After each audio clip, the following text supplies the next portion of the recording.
Well, hello everybody, it's Wally at the Medford Library. I'm your favorite children's librarian, and I'm here in the Medford Library to share some new books with you that you can't see since you're out there and I'm in here.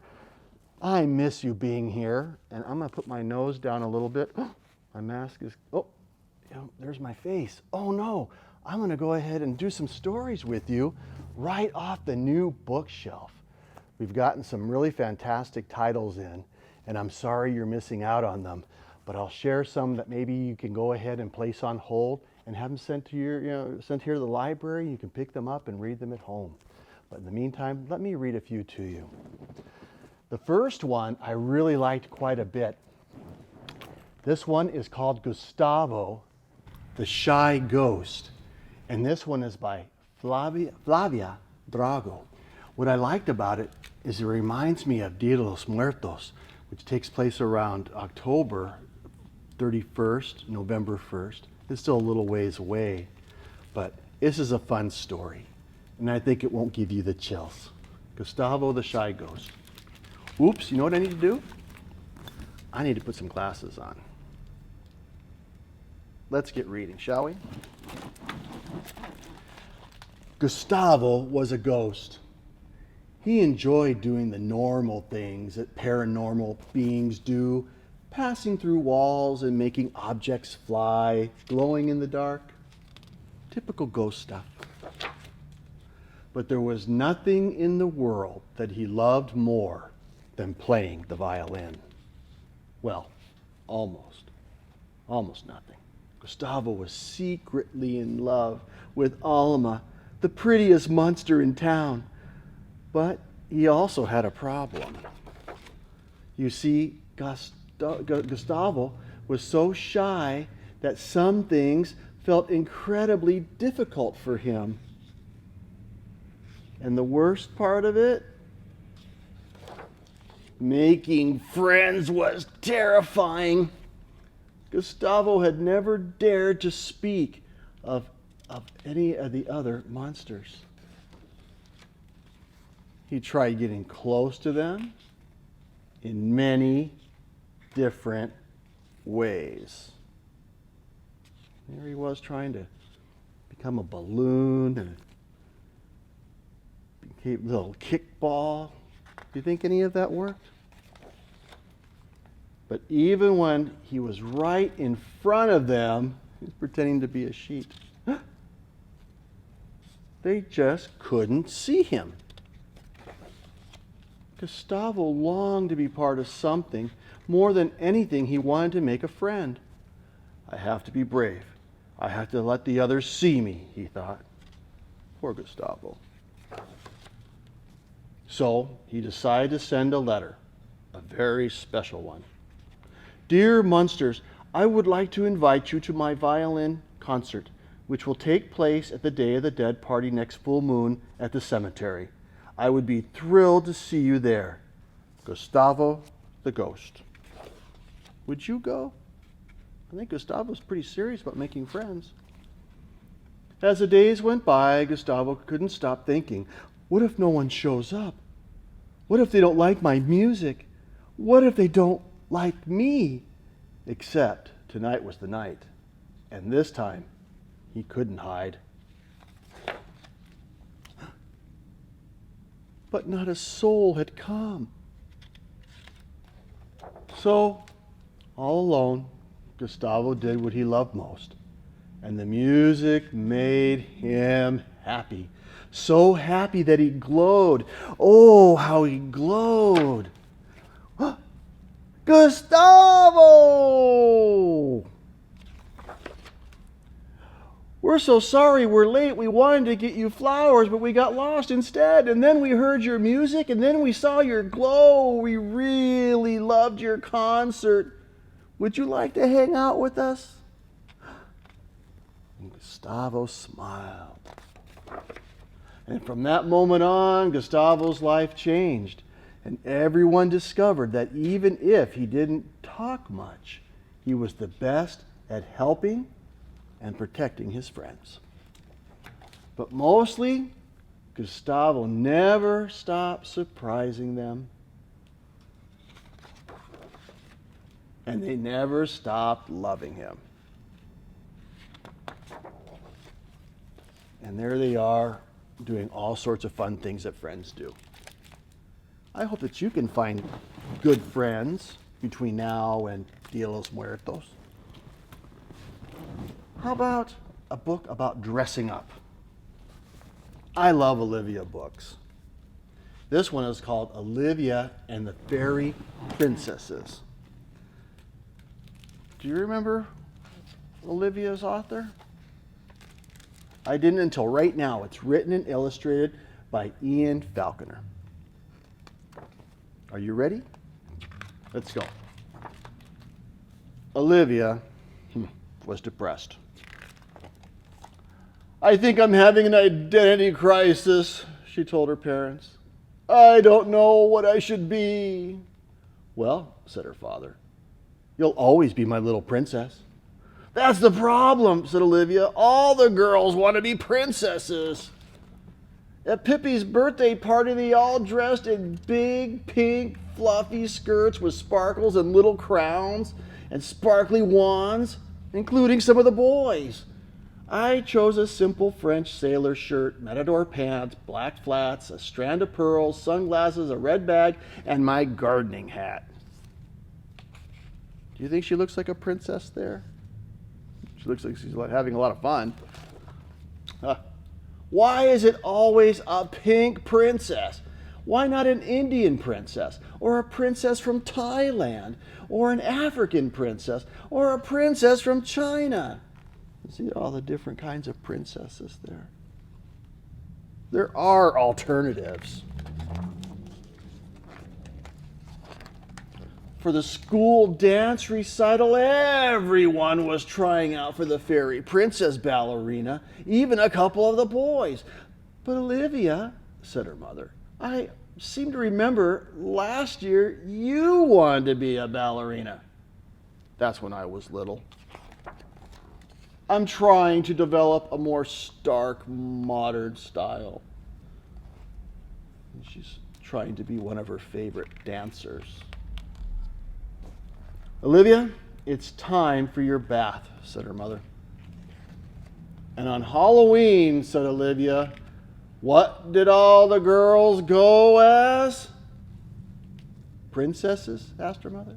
Princesses, said Olivia. I went as a warthog. It was very effective. If everyone's a princess, then princesses aren't special anymore, said Olivia. Why do they all want to be the same? After her bath, Olivia's mother read her a story. It was about a beautiful maiden who was locked in the tower by an evil queen. When a prince came along, rescued her, and made her his, not his princess, cried Olivia. Help, said the princess. Fine, said her mother, who was tiring of this discussion. I'll read you the story of Little Match Girl. Once there was a little girl who was forced to sell matches barefoot in the snow. The matches kept her warm for a while, but all too soon they ran out. Oh, Mommy, that's so sad, said Olivia, tearing up. I may not want to be a princess, but I wouldn't want to be freezing in the snow. Her mother said, well, you have to be asleep in 5 minutes. But first read me the story of Little Red Riding Hood. No, Olivia, it's bedtime. Just the parts where everyone gets eaten, please. No, I'm turning out the light. Olivia lay in the dark trying to sleep, but her brain wouldn't let her. Maybe I could be a nurse and devote myself to the sick and the elderly. I could use my little brothers for practicing bandaging. I wonder if they like that. And I could try out various other treatments. Oh no, vaccine time. Or maybe adopt orphans from all over the world. Or I could be a reporter and expose corporate malfeasance. Then it occurred to her. I know. I want to be a queen. What is it with Olivia?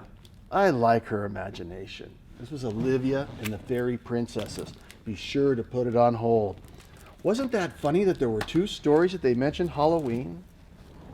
Okay, well, one of the things that I really like right now is the fact that there's just so much time to do so many fun things. This is a story called Jabari Tries.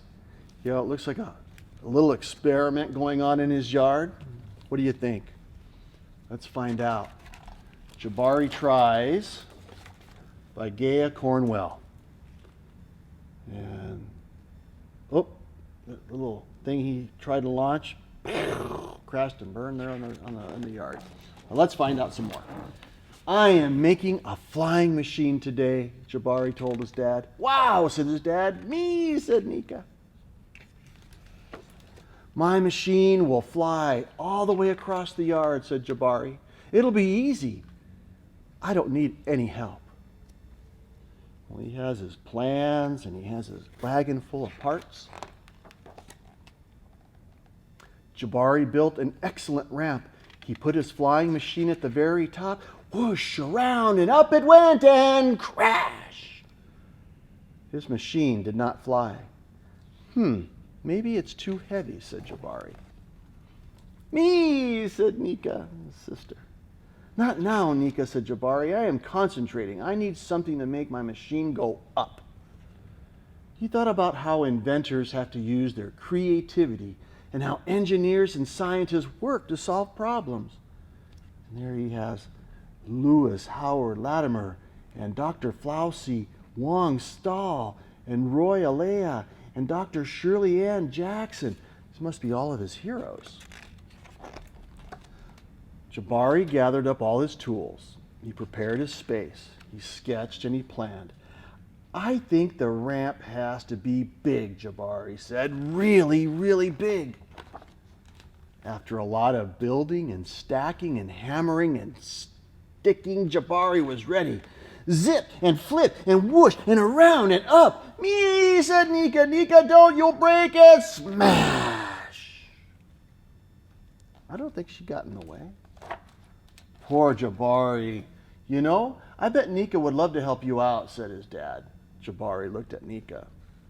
I don't need any help, he said. What if you thought of her more like a partner, said his dad. Lots of great inventors have partners. Me, said Nika. Okay, we'll try it out, said Jabari. Maybe we need more power, Nika, said Jabari. The engineers measured and mixed. Me, said Nika. Jabari handed his partner a stirring tool. Trickle, pour, twist and turn, bubble, pop, fizz, pow! Bash! Did it crash again? It sure looked like it. Nothing is working. His chest felt tight and his neck felt like a sunburn. Jabari wanted to cry. He took a tiny rest. Hey, said his dad, I see you're really upset. I'm frustrated, said Jabari. It looks like a frustrating problem, said his dad. When I'm frustrated, I gather up my patience, take a deep breath, and blow away all the mixed feelings inside. And then you try again, said Jabari. And then I try again, said his dad. Jabari gathered up all his patience.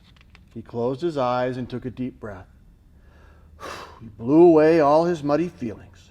He felt his body calm down, and then he felt his brain starting to work better. Nika squeezed his hand. Let's try again, said Jabari. The partners thought and thought together. Me, said Nika. That's it, Nika, said Jabari. Maybe we need better wings. And they cut and they glued and they shaped and they tied, tinker and twist, snip and snap. Nika found the launch spot. Jabari held the flying machine up, pulled back, and whoosh! Up! Whee! Said Nika. Flying! You did it, said his dad. We did it, said Jabari. It went all the way across the yard. We're great engineers. Whee! Said Nika. And guess what? What? Said his dad. Rocket to Jupiter is next. Me, said Nika. Do you have a favorite sibling at home that likes to help you out when you're having problems or when you're having fun? It's lots of fun playing with your brothers and sisters. Maybe you can make things fly too. Let's see here. I have one last story. And this one is kind of fun. It reminds me of when I worked for the food bank a long time ago. And this one's called Our Little Kitchen. Right now it's almost spring, and it's almost time to start planting things in the garden. When you get things out of the garden, you can take them right into your kitchen and cook, and that's what's going to happen here. Our Little Kitchen by Jillian Tamaki. And in walks a mom and her little person. Hi, hello, everybody in the kitchen cries. Every Wednesday we come together in this little kitchen. Our little kitchen is a tiny place, just big enough, so squeeze in and make space. Tie on your apron, roll up your sleeves. Pans are out and oven is hot. Kitchen is all ready. Where do we start? Well, they're out in the garden, they're looking around. And let's see, all around us is everything we need. We just look. See how our little garden has grown? Remember how we push seeds into the soil one by one? They're going around and gathering carrots and lettuce and tomatoes. Someone's in the kitchen digging around in the refrigerator. Oops, I found some carrots. They're just a week or two old. And half of a celery and 10 radishes. And oh, those things have to go. Oh, the bakery brought us some day-old loaves, a minute in the oven, maybe 2, and they're soft and warm, good as new. 3 bags of apples, some of them bruised. Throw some butter and cinnamon sugar and oats from the cupboard together, and you have a sweet apple crumble. Beans from the food bank? Well, that's 3 weeks in a row, but that's all we got, and we'll use them somehow. Bean salad, bean stew, bean tacos, bean soup. I'm all out of ideas. What about you? What would you like to make with those beans? Well, glug, glug, glug, our little kitchen's really cooking now. Listen to that delicious music we made. Sizzle, chop, chop, chop, pink and sprinkle. Slice and peel and splash and trim, toss and squish.